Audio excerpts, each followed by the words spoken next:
Fisem tal-Missier u tal-Iben u tal-Ispirtu Santu. Amen. Il-grazzja ta' Sidna Ġesu Kristu l-imħabba ta' Alla u l-għaqda fl-Ispirtu Santu tkun ma'kom il-koll. Kemm ħaġa sabiħa li nġabru fl-imkien biex niċċelebraw il-ħajja. Il-ħajja fl-istennija tagħha. X'tama, x'ottimizmu, x'pożittività. Hekk dan kollu żgur li jmur kontra il-qtuħ ta' qalb, in-negattività. Meta nibdew naraw kollox iswed fil-ħajja. Ew nitolbu lil Mulej l-lum f'din l-Ewkaristija biex din iċ-ċelebrazzjoni timla lil kull wieħed u lil kull waħda minna bit-tama, biżbuħija tal-ħajja.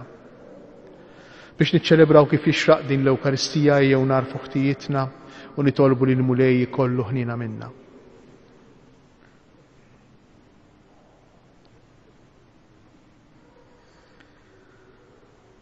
Mulej ħnina.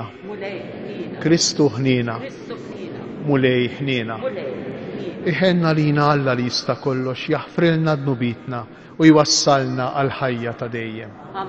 Ejjew infaħru lil Alla flimkien billi ngħidu glorja lil Alla fil-għoli tas-smewien u paċi fl-art lil bnedmin ta' rida tajba. Infaħruk, inberkuk, nadurawk, natuk ġieħ, inroddulek ħajr għal glorja kbira tiegħek. Mulej Alla, Sultan tas-sema, Alla Missier li tista' kollox, Mulej Iben waħdini Ġesu Kristu, Mulej Alla, ħaruf talla, bin il-Missier. Int li tneħħi dnubiet tad-dinja, ħenna lina.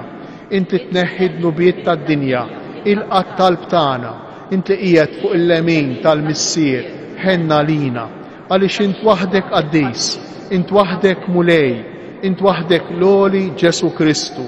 Mal-Ispirtu Santu fil-glorja tal-Missier Alla. Amen. Nitolbu.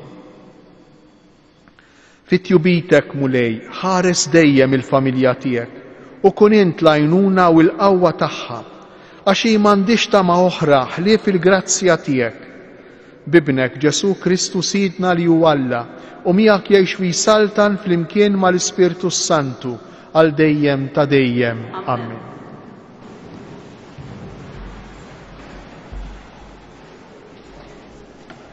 Qari bil-ktib ta' Ġob.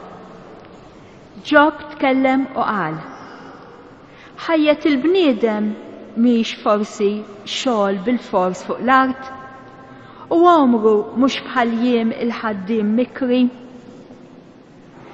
Bħalma il-sir jixxenna għaddell u bħalma il-mikri jistenna l-ħlas, hekk xhur firħa kienu semi u lili dwejja messew lili.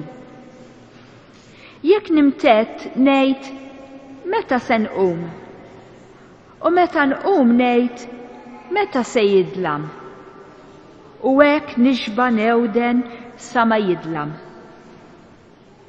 Eħfef minn mekkuk għaddew jiemi u bla tama intemmu. Ftakar li ħajti buffura rieħ u għajnejja ma jerġgħux jaraw ir-risq. Il-kelma tal-Mulej. Nroddu ħal id-dalla. Salm responsorjali ngħidu flimkien. Faħru l-Mulej li jfejja il-qlub maqsuma. Faħru l-Mulej li jfejja il-qlub maqsuma. Faħru l-Mulej għax tajjeb li tanni lill-Alla tagħna, għax ħelu u xira it-tifħir tiegħu. Jibni l-Ġerusalem il-Mulej, jiġma l-imxerdin ta' Izrael. Faħru il-Mulej li jfejja il-qlub maqsuma. U jfejja il-qlub maqsuma u jorbot il-ġrieħi tagħhom u jgħod in-numru tal-kwiekeb kollha jsejħilhom bisimhom. Faħru il-Mulej li jfejja il-qlub maqsuma. Kbir sidna l-Mulej u ta' qawwa kbira.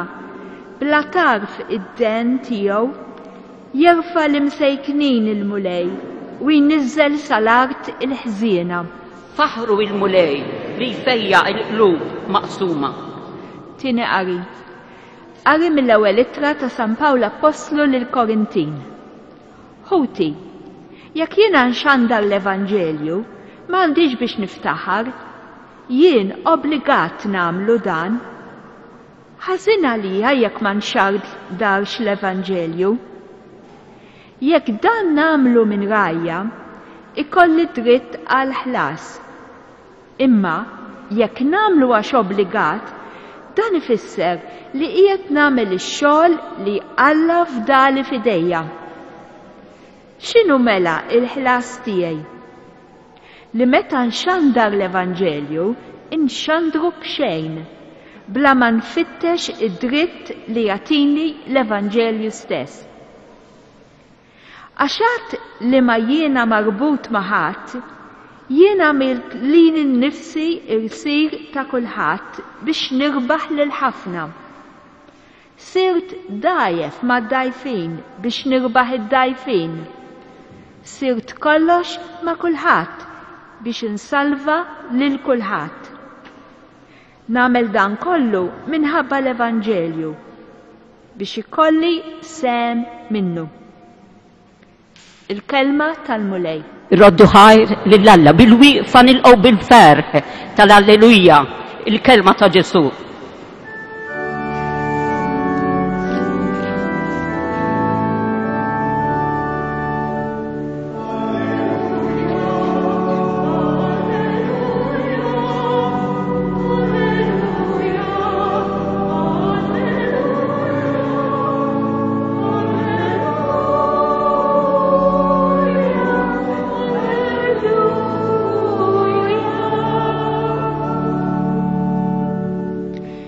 Kristu rafa fuqu id-dufija tagħna u tabba bil-mart tagħna.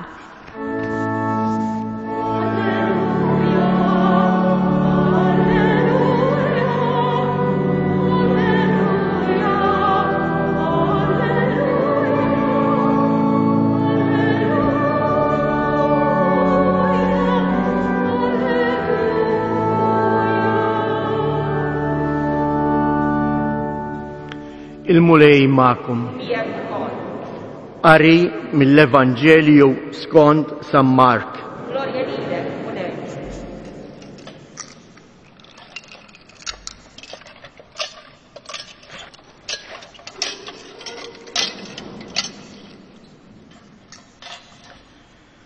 F'dak iż-żmien Ġesu id-dixxiepli ħarġu mis-sinagoga u baqgħu sejrin ma' Ġabu u Ġwanni għand Xmun u Indrej. Issa il-mara ta' Xmun kienet fis-sodda bid-deni u malajr qalulu bija. Resaq lejja, qabada minn ida u qajjima u bid-deni ħallija u bdiet isservihom. Fil-għaxija imbagħad finżul ix-xemx ħadulu quddiemu lil dawk kollha li kienu morda jew li kienu maħkuma mix-xitan. U quddiem il-bieb inġabret il-belt bi ħġara u fejja ħafna morda minn kull xorta ta' mart u ħareġ għad kbir ta' xjaten li huma kien ħallihom jitkellmu għax huma kienu jafu min kien. Il-għada fil-għodu kmieni qabel ma żernaq qam ħareġ u mar f'post imwarrab u għatem jitlob.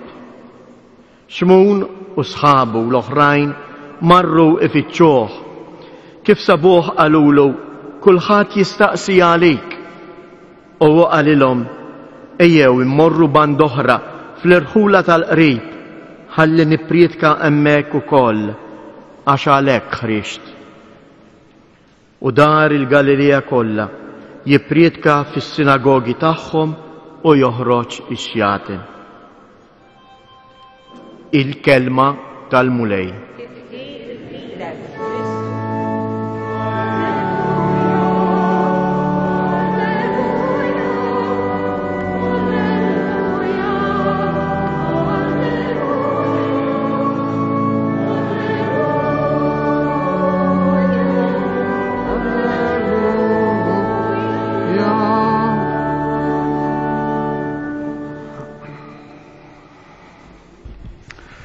Naħseb li l-kol kemm aħna xi darba oħra nkunu bħal Pietru fid-dar tagħna jkollna lil xi ħadd ma jiflaħx.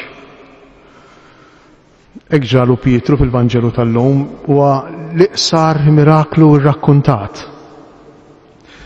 Il-Vanġelu beda, jekk tiftakru, b'Ġesu illi joħroġ mis-sinagoga fejn ħallejnih il-ħadd li għadda. Tiftakru fis-sinagoga beda jiprit kambat kien hemm raġel li l-Vanġelu jgħidulna kellu fih spirtu ħażin u beda jgħajja taħna x'għandna x'naqsmu bejnek u bejna. U Ġesu joħroġ minnu l-ispirtu l-ħażin fis-sinagoga.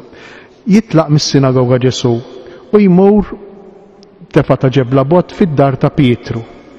Illum għadek tista' tarawhom kemm is-sinagoga ta' Kafarnaum kif ukoll id-dar ta' Pietru. Madwar 60-70 metru bot, m'hemmx distanzi kbar. U Ġesu jidħol fid-dar ta' Pietru, mela jitlaq is-sinagoga u jmur fid-dar ta' Pietru. Ġesu jinteressaħ mid-dar aktar milli mis-sinagoga. Ġesu jrid jiġi id-dar, jidħol fid-dar ta' Pietru. Din id-dar ta' Pietru mejxajr il-komunità li temmen. Pietru huwa l-kap tal-komunità li temmen, tal-Knisja. U din id-dar ta' Pietru mejxajr aħna, mejxajr id-dar tagħna. U meta jiġi fid-dar tagħna Ġesu għandu interess wieħed biss, li aħna nkunu aħjar, li jfejjaqna, li jagħtina l-fejqan tiegħu, li jagħtina l-ħelsien tiegħu. U hekk jagħmel lil din il-mara li kienet mimduda fis-sodda, statika, ma tistax titħarrek, bid-deni fi kliem ieħor, mara li tinsab fil-bżonn tal-għajnuna ta' ħaddieħor, fid-dar ta' Pietru. U meta jidħol Ġesu fid-dar, lil din il-mara jittrasforma minn mara fil-bżonn iġiba mara li kapaċi tagħti l-għajnuna. Il-Vanġelu jgħidilna tibda taqdihom. Għax il-fejqan ta' veru jinsab meta intu jien nifmu li l-missjoni prinċipali tagħna hija li nkunu għaddejja, li naqdu li nħobbu.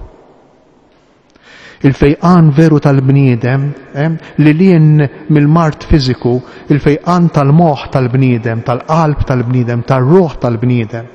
Il-fejqan tal-bniedem sieħ, il-bniedem iħossu bniedem tassew, anki jekk fiżikament marit, meta jista' jagħti kontribut. Meta jista' jagħti, meta jħobb. Tgħidu lil marit x'kontribut jista' jagħti? Kemm jista' jagħti kontribut. Ħafna, però mhux dan l-iskop tal-laqgħa tagħna tal-lejla. U Ġesu jidħol f'dar oħra iktar intima. Kif fid-dar ta' Pietru Ġesu meta jidħol jagħti l-ħajja, il-Vanġelu jgħidilna qabada minn ida u qajjima. U dak il-verb qajjima, tafu li ma verb juża San Mark il-verb tal-qawmin mill-imwiet. Il-verb li mbagħad juża fl-irxoxt, qajjima lil dik il-mara. U kif meta daħal fid-dar ta' Pietru lil dik il-mara qajjima, hekk ukoll bħalissa qiegħed iqajjem f'dawk li qegħdin jistennew fostkom. Qiegħed iqajjem ħajja, qiegħed iqajjem persuna, qiegħed jagħti l-ħajja, qiegħed fid-dar intima Ġesu, fid-dar intima tiegħek, fid-dar intima ta' kull wieħed u kull waħda minnha ma' mod speċjali llejla fil-persuni, fin-nisa li qegħdin tistennew, fin-nisa li jinmulej ta'kom dan id-don, dan ir-rigal sabiħ. Ma ġibtuħx bidejkom. Ħafna drabi u xekk aħna nitilqu blidija illi it-tfal tista' ġibhom kif trid u meta trid. Imma l-esperjenza tallimna li mhux hekk. L-esperjenza tallimna li it-tfal, li t-tarbija, i-don, i-rigal. Ir-rigal tal-Alla, rigal tal-ħallieq. Kemm hu veru is-Salm 118-117, kemm tistgħu titolbuh il-mulej jinseċ fik, qiegħed jinseċ fik ħajja. Kif niseċ lilek, kif niseċ lili fil-ġuf ta' ommi, mingħajr ma kont naf. Mingħajr ma kont taf. Intom li qed tistenna, int sempliċement tista' tagħmel ħaġa waħda biss. Timmeravilja ruħek u tosserva dak li qiegħed jiġri fik. Illi m'intix proprjetarju, m'intix proprjetarja ta' dak li qiegħed jiġri fik. Tista' biss tirringrazzja kontinwament. Tista' biss tħoss li qed tiġri xi ħaġa fik li m'għandekx kontroll fuqha, li hija wisq ikbar minnek. Kemm sabiħa din l-esperjenza. Massimo Recalcati, psikologu Taljan, illi jgħid li huwa ma jemminx imma jiena naħseb li jemmen iktar minni, jgħid illi l-om meta tkun qed tistenna tarbija tagħmel l-esperjenza ta' Marija tal-Madonna. Għaliex? Għax Marija kienet xi ħadd illi kien tagħha u ma kienx tagħha. it-tarbija li għandek fil-ġewf hi tiegħek u ta' żewġek, hi tagħkom imma mhix tagħkom. Tafu l-istorja tal-Madonna mhux hekk. Marija hija Alla. Mhix tarbija li ħirġa biss minna u minn Giuseppi, u qasint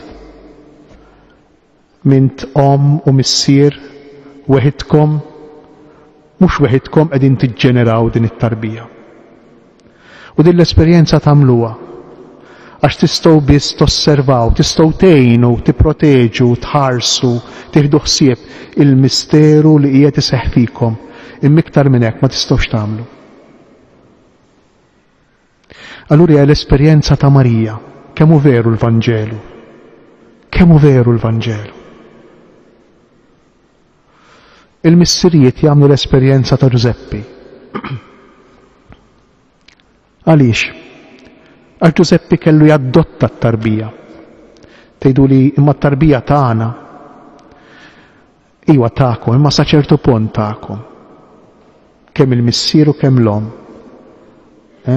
Żgur li t-tarbija li għandkom fikom, it-tarbija li qegħdin tistennew, qatt mhux se tkun it-tarbija li ħlomtu jew li toħolmu. U jrid ikun hemm mument fil-ħajja li inti dik it-tarbija tagħmilha tas-sew tiegħek, tgħid din tiegħi, tilqaħħa, taċċettha, tħobba, tħossa tas-sew tiegħek. U l-proċess li għamel Giuseppi, dan kliem dejjem Recalcati, dan il-psikologu Taljan. U l-proċess li għamel Giuseppi trid tagħmlu wkoll l-om u jrid jagħmlu wkoll il-missier biex dik it-tarbija toħroġ tas-sew f'saħħitha, mhux fiżikament, imma spiritwalment, psikoloġikament, fil-qalb, fil-moħħ tagħha. U allura din l-esperjenza verament m'għandniex kontroll fuqha. Verament nistgħu ngħidu li aħna qegħdin nożżu, nieħdu ħsieb, inħarsu lejn miraklu. Miraklu li jiġri fina. Alla jinqeda bikom, ġenituri, jinqeda bikom biex ikompli dan il-misteru kbir tal-ħolqien, il-proċess tal-ħajja tal-bniedem. Ejjew nroddulu ħajr, ejjew ngħixu din l-esperjenza b'sens kbir ta' ringrazzjament, b'sens kbir ta' meravilja. Il-kelma bl-Ingliż hekk sens ta' ngħidu hekk, sens ta' meravilja, sens ta' staġib. Ejjew nitolbu lil Mulej biex qatt ma ninsew li dak li għandna fil-ġuf mhux proprjetà tagħna, imma hu rigal tiegħu. U rigal tiegħu. U jekk intom titilqu b'din l-idea, ibqgħu ċerti li l-itfal trabbuhom, tedukawhom bl-aħjar mod. Għax l-ar ħaġa li nistgħu nagħmlu meta nwelduhom inqisuhom bħala oġġett, bħala proprjetà. Jien naf x'inhu l-aħjar għalik, jien naf li min huma l-għażliet li jaqblu lilek, jien naf kif taħsibha, kif tħoss, mu veru xejn, mu veru xejn. Mu veru xejn, għandna bżonn nersqu ftit lura, niddistakkaw ftit irwieħna u nindunaw li fidejna għandna misteru li għalkemm hu parti minna imma mhux aħna. Nikkonkludi, dan id-don mhux se jħallikom kif kontu jew kif intom. Dan id-don se jbiddilkom. Jalla jbiddilkom f'ġenituri iktar ġenerużi, imma jista' jbiddilkom ukoll f'ġenituri iktar egoisti. Qegħdin f'soċjetà illi l-tfal lill-ġenerazzjoni futura ħafna drabi nqisuha bħala xkiel in terms of pounds, shillings and pence. Ħafna drabi qegħdin inqisu l-ġenerazzjoni futura it-tfal bħala xkiel għax jeħdulna l-ħin mix-xogħol. Ħafna drabi bl-iskuża li dan ix-xogħol imbagħad u minħabba tfal stess għalihom jien mhux għalihom naħdem, jien mhux għalihom nibqa' dan il-ħin kollu barra, jien mhux għalihom. Naħseb li rridu nagħmlu ħafna mistoqsijiet wara din l-iskuża. Imma veru għalihom jew forsi għalija, forsi għall-istatus tiegħi personali, forsi għal idea immaġinarja li naħloqt ta' familja illi mhix dik reali, mhix il-mara li għandi bit-tfal li għandi, mhux ir-raġel li għandi u t-tfal li għandi. Jew nitolbuh lil Mulej l-lejla biex kif daħal fid-dar ta' Pietru u tal fejqan lil din il-mara, qajjimha lil din il-mara permezz tat-tarbija li qiegħed iqajjem fikom fil-familja tagħkom, iqajjem ukoll lilkom. Hija preżenza ta' Alla. Id-dar tagħkom issir knisja, id-dar tagħkom issir tabernaklu, id-dar tagħkom issir dar fejn jammar Alla, fejn hemm il-preżenza tiegħu.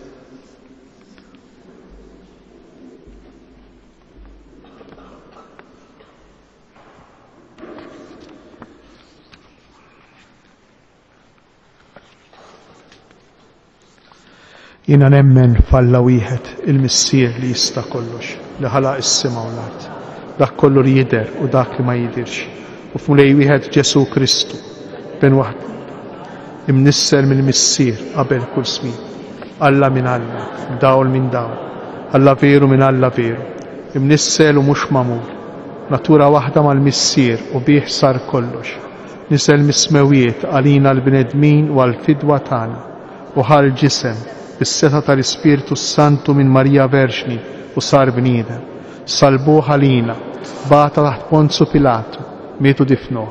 Fit-tielet jum għamil l-imwiet skont il-kotba mqazza u tela s-sema qiegħed fuq il-lemin tal-Missier u għandu jerġa' jiġi bil-glorja biex jagħmel ħaq mill-ħajjin u mill-mejtin. Is-saltna tiegħu ma jkollix tmiem u fl-Ispiritu Santu Mulej li jagħti l-ħajja li ġej mill-Missier u mill-Liben li hu meqjum minn weġġa' flimkien mal-Missier u mal-Liben u li tkellem f'hom il-profeti u fi knisja waħda qaddisa kattolika apostolika istqar ma'mudija waħda għal maħfra ta' dnubiet nistenna l-qawma mill-imwiet u l-ħajja ta' smilli ċej. Amen. Ejjew nresqu t-talb tagħna quddiem il-Mulej u li tolbuh biex idawwa lil kull wieħed u kull waħda minna ħalli bil-kliem u bl-eżempju ta' ħajjitna inkunu dejjem melħ tal-art u dawl tad-dinja.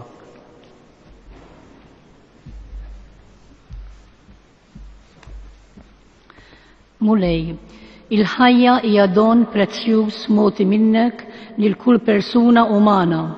Għamel li tkun imħarsa u onorata fl-istadji kollha tagħha mitnissil fil-ġuf sal-mewt naturali tagħha nitolbu.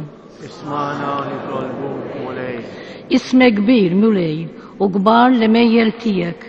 Natuk ħajr għal grazzja kbira li tajt lil ħafna ġenituri Maltin u Għawċin li jkunu miegħek fit-tnissil tat-tarbija li jogħġbok tagħtihom. Birek nitolbuk in-nisel Malti u birek kull ħajja umana li jogħġbok issawwar nitolbu. Ismana nitolbu Mulej. Mulej sedda u kabbar il-ħajja umana fil-ġuf ta' kull omm. Iqaf magħha fil-ħtiġijiet kollha, ħarissa minn kull ħsara u tiġrib, wassala bil-grazzja tiegħek sa twelid tagħha u kompli ħsiebha f'kull waqt ta' ħajjitha nitolbu. Ismana nitolbu Mulej. Mulej iqaf ma l-istaff mediku kollu sabiex fil-prattika u id-deċiżjonijiet tagħhom iħarsu dejjem id-dinjità ta' kull persuna umana. Għati nitolbok id-den lill-mexxejja ta' pajjiżna biex jaħdmu dejjem id-fit miegħek favur il-ħajja fartna u lil minna nitolbu.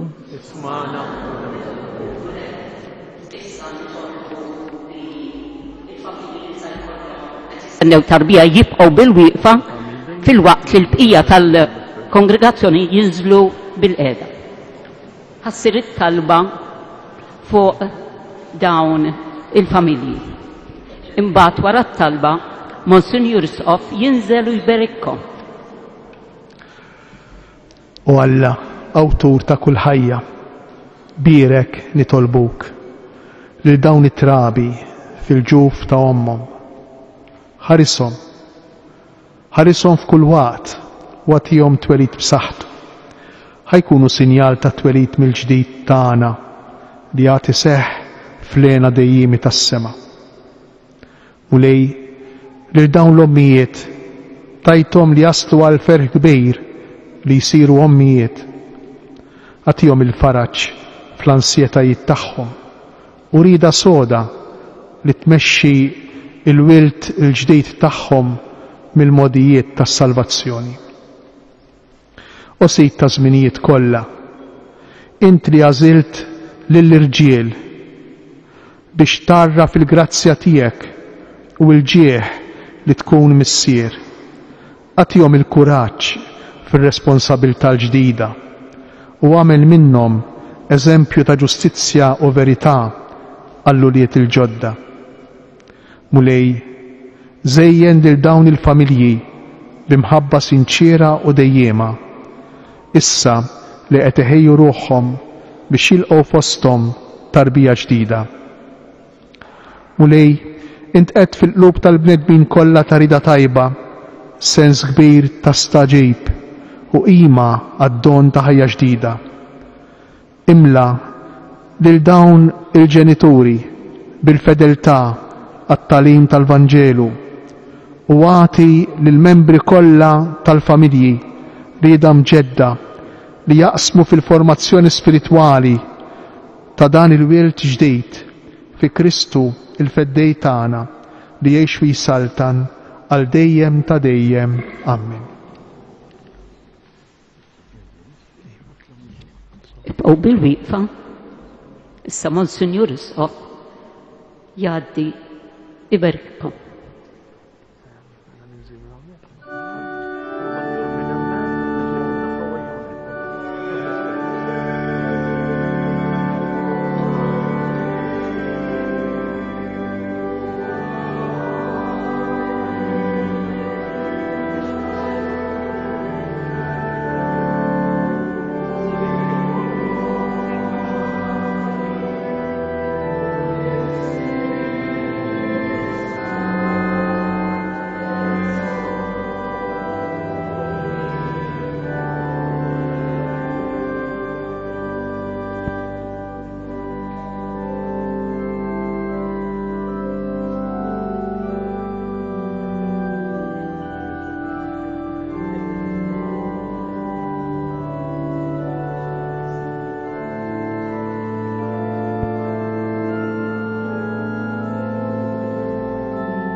nifirħu ma' dawn il-familji u ma' tant oħrajn li qegħdin isegwuna permezz tal-mezzi ta' komunikazzjoni u ta' tant li xtaqu jiġu imma mħabba s-sitwazzjoni ma setawx. San Pawli jibdilna sir dajef ma' dajfin. It-tarbija fil-ġuf hija l-iktar dajfa trid il-protezzjoni. Issa dal-waqt ħanoffru l-ħobs u l-imbit. Ejjew noffru t-tfal kollha tad-dinja li qegħdin fil-ġuf. Noffruhom lil mulej. Batta ringrazzjament għaliex li jkun hemm tarbija fil-ġuf ifisser li l-mulej għadu jemmen fina il-bnedmin. Għalhekk irroddu ħar lill-Alla, noffru lil nfusna u nġorru f'qalbna lil dawn id-dajfa.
Oġob l-Alla l-missier li jista' kollox.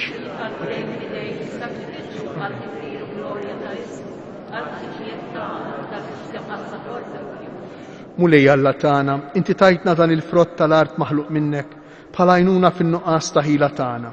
Għamel li minnu jsir għalina s-sagrament tal-ħajja ta' dejjem bi Kristu sidna. Il-mulej magħkom. Nerfgħu qlubna l-fuq. Niżuħajr lill-mulej Alla tagħna. Sewwa u xieraq tas-sew mulej missier qaddis Alla ta' dejjem li tista' kollox. Tajjeb u taġita għalina li dejjem u kullimkien inroddulek ħajr bi Kristu sidna. Għax int fil-ħnina tiegħek hekk ħabbejt id-dinja li battilna lil ibnek il-waħdini biex jifdina, rittu jsir bniedem bħalna f'kollox minn barra dnub biex hekk tħobb fina dak li ħabbejt fih. Bl-ubbidjenza tiegħu ksibna mill-ġdid id-doni li konna tlifna bid-diżubbidjenza tagħna. Għalhekk mulej aħna wkoll mal-anġli u l-qaddisin kollha tiegħek infaħruk u b'ferħ kbir intennulek. Qaddis, qaddis, qaddis, mulej Alla tal-eżerċiti, ismewit u lat mnija bil-glorja tiegħek. Osanna fil-oli tas-smewit, imbirek minn ġej fissem il-mulej. Osanna fil-oli tas-smewit. Qaddis tas-sew int mulej, inti lajn ta' kull qdusija. Qaddes għalhekk nitolbuk dawn l-offerti bil-barka tal-Ispirtu tiegħek biex isiru għalina l-ġisem u d-dem ta' Sidna Ġesu Kristu li meta kien se jingħata biex minn raj ħibati ħajl ħobs ratti l-ħajr qasam tal-disċipli tiegħu qal ħudu u kulu il-koll minn dan għax dan huwa ġismi li jingħata għalikom.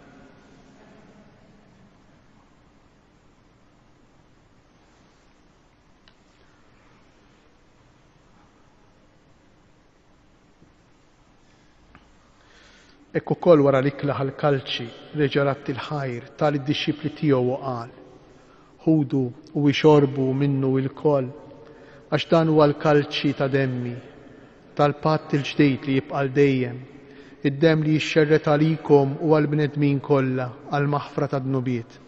Għamlu dan b'tifkira tiegħi.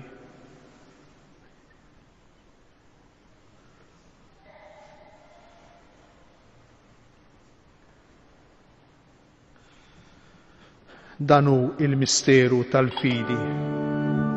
Kull darba li niklu dal-nofs u nixorbu dal-kalċi inħabru l-mewt tiegħek mulej sama tiġi. Għalhekk aħna nagħmlu dan b'tifkira tal-mewt u l-qawmien ta' Sidna Ġesu Kristu, nofrulek mulej il-ħobs tal-ħajja u l-kalċi tas-salvazzjoni u nroddulek ħajr għax oġbok tilqana hawn quddiemek biex naqduk u miċ-ċokon tagħna nitolbu li l-Ispirtu Santu jaqgħadna f'ġisem wieħed lilna li nieħdu sehem mill-ġisem u d-demm ta' Kristu. Ftakar mulej fil-Knisja tiegħek imxerda mad-dinja kollha u ttaqgħu fl-imħabba flimkien mal-Papa Franġisku mal-Isqof tagħna Anton, l-isqfijiet u l-ministri tiegħek kollha. Ftakar ukoll fħutna li raqdu bit-tama tal-qawmien. Ftakar fil-mejtin kollha daħħalhom quddiemek fid-dawl tas-sebt tiegħek. Ħen għalina l-koll nitolbuk. Għati lilna wkoll il-wirt tal-ħajja ta' dejjem flimkien mal-Verġni Mqazza Omm Alla Marija, ma' żewġi San Ġusepp, l-Apostli u l-Qaddisin kollha li jgħixu fil-ħbiberija tiegħek sa mill-bidu tad-dinja. Għamil li magħhom infaħruk u nsebħuk b'Ġesu Kristu ibnek. Bi Kristu, ma' Kristu u fi Kristu jingħata lilek Alla Missier li tista' kollox flimkien mal-Ispirtu Santu kull ġieħu glorja għal dejjem ta' dejjem. Amen. Jew niftakru li Alla hu missier. U waħda mill-iktar kwalitajiet importanti tal-missier hija li jagħti l-ħajja. Il-missier ma jafx jagħmel mod ieħor li jagħti l-ħajja. U jixtieq li aħna nibqgħu bl-istess kwalitajiet tiegħu, bl-istess attitudnijiet tiegħu. X'ħasra kbira tkun, x'ħasra kbira tkun.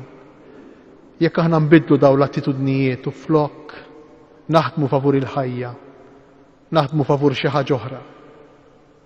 Ew nitolbu lill-missier tagħna tas-sema biex jimlina bit-tama u bil-fiduċja, bl-ottimizmu, mhux bil-pessimizmu, bis-swiet, bin-negattività li wasluna mbagħad biex inkunu nixtiequ l-mewt. Ew nitolbuh lill-missier tagħna tas-sema b'fiduċja kbira biex jagħtina qalb ġeneruża għax hemm il-ħajja fejn hemm il-ġenerużità, hemm il-ħajja fejn hemm it-tama, hemm il-ħajja fejn hemm qalb miftuħa beraħ għal Alla u għall-oħrajn. Ngħidu flimkien, missierna li inti fis-smawiet, jitqaddes ismek, tiġi saltinata, ikull li trid int kif fis-sema hekk fl-ard. Ħobsna ta' kuljum għatina llum. Aħfrilna dnubitna, ħalma naħfru lil min hu ħati għalina, iddaħħalniex fi tiġrib, issa eħlisna mid-den. Eħlisna nitolbuk mulej minn kull deni, għatina fit-tieba u l-ħnina tiegħek il-paċi fi żmienna biex inkunu ħielsa dejjem mid-dnub u mħarsa minn kull inkwiet. Aħna u nistennew u nittamaw lejna u l-miġja tas-Salvatur tagħna Ġesu Kristu. Mulej Ġesu Kristu li qed lill-Apostli tiegħek inħallilkom isliem natikom isliem tiegħi, la tħarix lejn dnubitna, iżda ħares lejn il-fidi tal-Knisja tiegħek. Għatija slimu laqda li jint trid fija, int li tgħix fis-saltan għal dejjem ta' dejjem. Il-paċi tal-mulej tkun dejjem magħkom. Għatu l-paċi lil xulxin.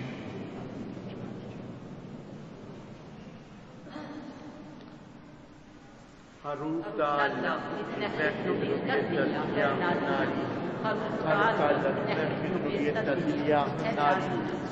Ħaruf tal-Alla, neftu ġnubiet tad-dinja, għatina paċi.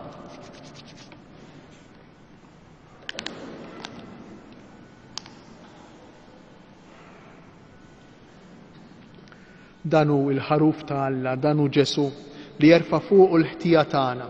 Ħenjin aħna li aħna mistiedna għal din l-ikla tal-ħaruf. Mulej ma jistoqlix li tidħol taħt is-saffier bej kelma waħda u ruħi tkun imfejqa. Ġesu ġej ġewwa fina. Inti darba ferraħt lil xi ħadd kif kont fil-ġuf. Qabeż ġwanni bil-fer. Ħataqbeż it-tarbija fil-preżenti fil-ġuf ta' dik l-om li ħatirċivi bil-fer. U nifirħu aħna magħha jisna qegħdin hemm ukoll. Ejja mulej Ġesu, berikna, qaddisna, ħadd ma jħobbna daqshekk.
Nixtieq infakkarkom li nhar l-erba' 10 ta' frar hija l-festa għażiża tal-miġja tal-Apostlu San Pawl fostna. U għalhekk il-quddies f'dan is-santwarju sejjer ikun hekk filgħodu fit-8:30, fil-10 u fil-11:15. Imbagħad hawn quddiesa oħra fis-6:30 ta' filgħaxija. Nhar l-erba' wkoll imiss il-laqa ta' tagħlim dwar il-Verġni Marija ta' darba fix-xahar li tkun dritt wara il-quddiesa ta' filgħaxija, ġifieri fis-7 u ssir fis-sala tas-santwarju. Inħeġġukom biex tiġu u titgħallmu xi ħaġa sabiħa biex hekk l-imħabba tagħna lejn Marija tinbidel mhux biss billi nixejlu x-xemat u nitolbuha, imma Marija tenna wkoll insiru dejjem aktar nixbħuha. Fakrukom ukoll u nħeġġukom biex nhar it-tlieta minnu f'saħħtu imur jagħti id-demm fil-berġa tax-Xewkija bejn is-sija ta' wara nofsinhar u l-5 ta' filgħaxija. Tinsewx tieħdu magħkom il-karta tal-identità. Grazzi.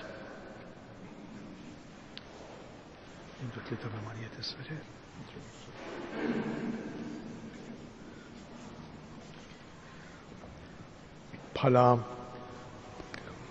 ratta ħajr il-Mulej Ġesu li ġie fostna, li ġie fina, u bħala għarfien ukoll tal-maternità ta' Marija Ġesu li kien fil-ġuf ta' ommu, jew flimkien li tolbu is-sliema u l-qaddisa lil Madonna ta' Pino kif talbitna hi it-tlet Ave Marijiet lil Madonna. Kjoġobkom min jista' nqum bil-wieqfa u ngħidu flimkien. Sliema għalik Marija, bil-grazzja minnija, il-mulej miegħek, imbirek inti fost in-nisa, imbirek il-frott tal-ġuf tiegħek Ġesu. Qaddisa Marija Ummalla, itlob għalina mit-imbien, issa u fis-sija tal-mewt tagħna. Sliema għalik Marija, bil-grazzja minnija, il-mulej miegħek, imbirek inti fost in-nisa, imbirek il-frott tal-ġuf tiegħek Ġesu. Qaddisa Marija Ummalla, itlob għalina mit-imbien, issa u fis-sija tal-mewt tagħna. Amen. Sliema għalik Marija, bil-grazzja minnija, il-mulej miegħek, imbirek inti fost in-nisa, imbirek il-frott tal-ġuf tiegħek Ġesu. Qaddisa Marija Ummalla, itlob għalina mit-imbien, issa u fis-sija tal-mewt tagħna. Amen. Madonna ta' Pino, Sultana tal-familja, ħarsef fuqna dejjem żomm. Nitolbu. Mulej, intritna nieħdu sehem minn ħobża waħda u kalċi wieħed. Għatina li nkunu l-koll ħaġa waħda fi Kristu biex naħdmu ferħana s-salvazzjoni tad-dinja bi Kristu sidna. Il-mulej magħkom. Iberikkom, iħariskom, Alla li jista' kollox, il-Missier, l-Iben u l-Ispiritu Santu. Amen. Morru u għejxu fil-paċi ta' Kristu. Inroddu ħajr lill-Alla.